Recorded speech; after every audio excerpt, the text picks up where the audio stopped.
मित्रों, आज हम बात करेंगे वैदिक साहित्य पर।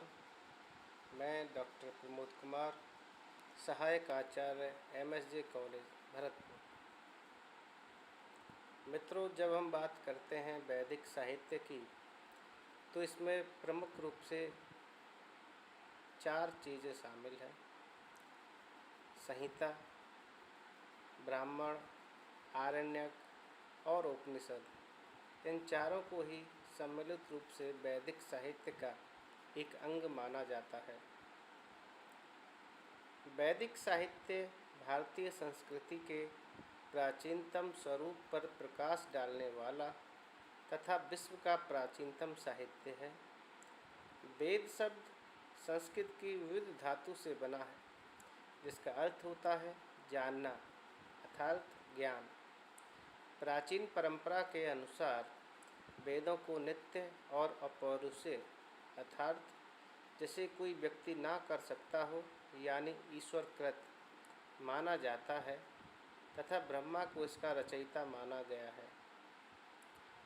वैदिक साहित्य को श्रुति भी कहा जाता है, जिसका अर्थ है सुना हुआ, क्योंकि पुराने ऋषियों ने इस साहित्य को श्रवण परंपरा से ग्रहण किया था।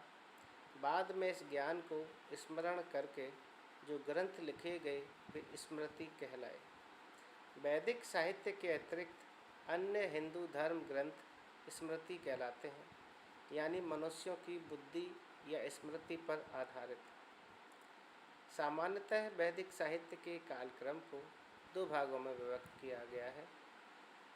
पहला है ऋग्वैदिक या पूर्व वैदिक काल।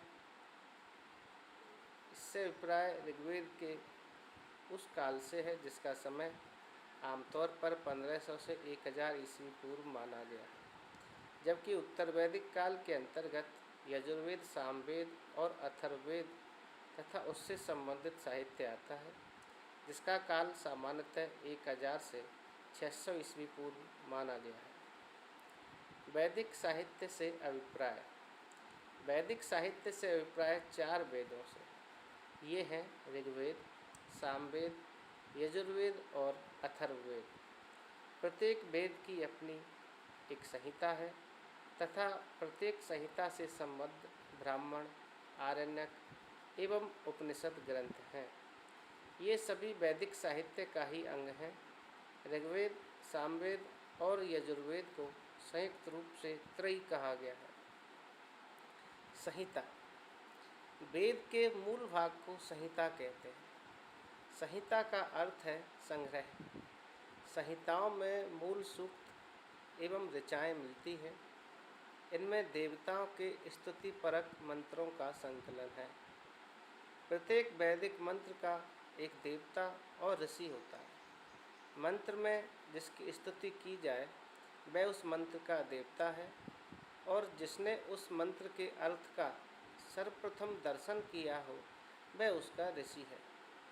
जब हम 4 वेदों की बात करते हैं तो उससे संहिता भाग का ही अर्थ लिया जाता है। वेदों की संख्या 4 है: ऋक्, साम, यजुर और अथर्व। ऋग्वेद। ऋग्वेद आर्यों का प्राचीनतम ग्रंथ है, जिसे विश्व साहित्य की प्रथम एवं प्राचीनतम रचना माना जाता है।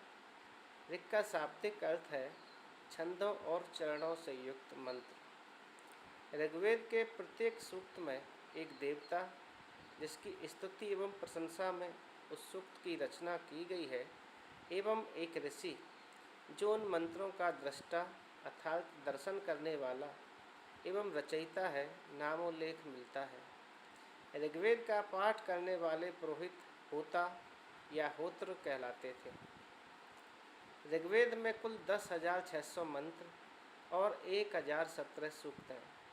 कुछ विद्वान ऋग्वेद के परिशिष्ट में दिए गए 11 बालखिल्य सूक्तों को भी इसका अंग मानते हैं। तदनुसार ऋग्वेद के सूक्तों की संख्या 1028 होती है। ऋग्वेद में कुल 10 मंडल या अध्याय हैं, परंतु इनमें दूसरे अध्याय से लेकर 7वें अध्याय को ही प्राचीनतम माना जाता है, जबकि अध्याय संख्या 1, 8, 9 एवं 10 परवर्ती काल में जोड़े गए माने जाते हैं। ऋग्वेद की 5 शाखाएं हैं: शाकल, वास्कल, आश्वलायन, सांख्यायन और मांडूक्य। इनमें से वर्तमान में सांकल संहिता ही उपलब्ध है।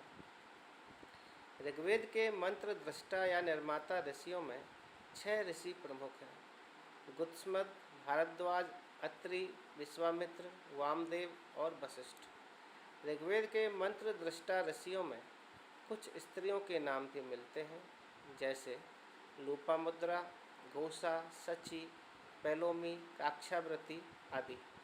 इनमें लोपामुद्रा प्रमुख थीं, जो विदर्भराज की पुत्री एवं अगस्त्य ऋषि की पत्नी थीं। सामवेद। सामवेद में गेय अर्थात गीत के रूप में गाई जा सकने वाली ऋचाओं का संकलन मिलता है। यज्ञ के अवसर पर जिस देवता के लिए होम किया जाता था, उसे बुलाने के लिए उद्गाता अर्थात सामवेद की ऋचाओं का सस्वर गायन करने वाले पुरोहित उचित स्वर में उस देवता का स्तुति मंत्र गाता था। इस गायन को साम कहते थे। सामवेद में 1549 ऋचाएँ मिलती हैं, परंतु इनमें से केवल 75 ही नई हैं, बाकी सब ऋग्वेद से ही ली गई हैं। भारतीय संगीत का मूल सामवेद में उपलब्ध होता है, इसलिए इसे भारतीय संगीत का जनक माना जाता है। सामवेद का प्रथम दृष्टा वेदव्यास के शिष्य जैमिनी को माना जाता है। यजुर्वेद। यजुष का अर्थ है यज्ञ, अतः यजुर्वेद में विभिन्न यज्ञों से संबंधित कर्मकांड एवं अनुष्ठान पद्धतियों का संकलन मिलता है। यजुर्वेद की 2 शाखाएं मिलती हैं: शुक्ल यजुर्वेद और कृष्ण यजुर्वेद। शुक्ल यजुर्वेद को वाजसनेयी संहिता भी कहा जाता है, क्योंकि वाजसेन के पुत्र याज्ञवल्क्य इसके दृष्टा थे। यजुर्वेद गद्य एवं पद्य दोनों में लिखा गया है। कृष्ण यजुर्वेद गद्य व पद्य दोनों में मिलता है, जबकि शुक्ल यजुर्वेद में केवल मंत्र हैं। यजुर्वेद में कुल 40 अध्याय हैं। यजुर्वेद का पाठ करने वाले पुरोहित अर्धर्व्यु कहे जाते थे। अथर्ववेद। यह तीनों वेदों से भिन्न तथा उनके बाद की रचना है। अथर्ववेद की 2 शाखाएं मिलती हैं: शौनक तथा पिप्पलाद। इसमें कुल 731 सूक्त और 5839 मंत्र हैं, जो 20 अध्यायों में विभक्त हैं। इनमें 1200 के लगभग मंत्र ऋग्वेद से ही लिए गए हैं। इसका वाचन ब्रह्मा नामक पुरोहित करता था, अतः इसे ब्रह्मवेद भी कहा जाता है। अथर्वा नामक ऋषि इसके प्रथम दृष्टा थे, अतः उन्हीं के नाम पर इसे अथर्ववेद कहा जाता है। इसके दूसरे दृष्टा अंगिरस ऋषि के नाम पर इसे अर्थावांगिरस के नाम से भी पुकारा जाता है। आयुर्वेद चिकित्सा, औषधियों आदि के वर्णन होने के कारण इसे वैशज्य वेद भी कहा जाता है। पृथ्वी सूक्त इस वेद का अति महत्वपूर्ण सूक्त है, इस कारण इसे महिवेद भी कहते हैं। अथर्ववेद में आर्य एवं अनार्य विचारधाराओं का समन्वय दिखलाई पड़ता है। अथर्ववेद में सर्वाधिक उल्लेखनीय विषय आयुर्विज्ञान है। इसके अतिरिक्त जीवाणु विज्ञान तथा औषधियों आदि के विषय में भी इसमें जानकारी दी गई है। भूमि सूक्त के द्वारा राष्ट्रीय भावना का सुदृढ़ प्रतिपादन सर्वप्रथम इसी वेद में हुआ है।